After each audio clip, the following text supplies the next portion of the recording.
Good day, my name is April Hano and this is my favorite invention. So, ang napili ko pong favorite invention is electric kettle.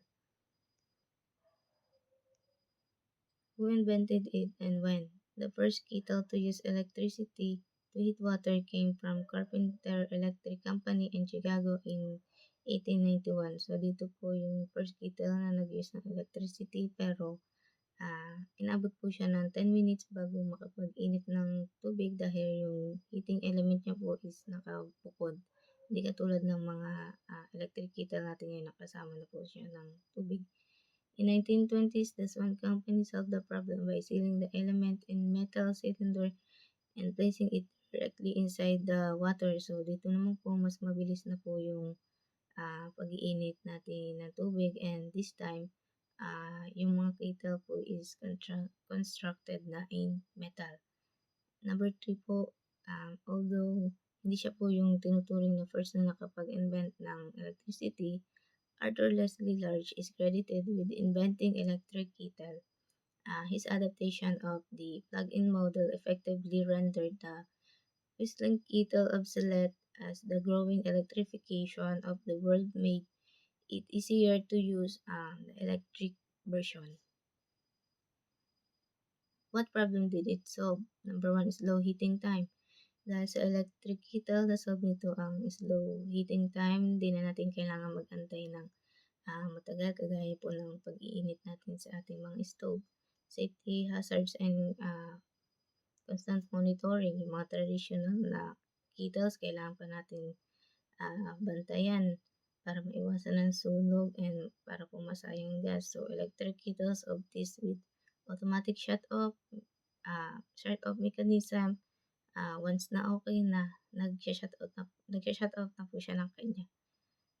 Portability and convenience. So, dahil nga po modern na ang ating mga electric kettle ngayon, pwede natin dalhin sa office or even sa ating mga bedroom.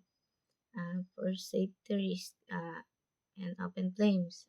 Wala ding risk of open flames dahil this is using electricity, hindi na po sa stove. How does it affect society today? Number 1, unparalleled convenience and speed.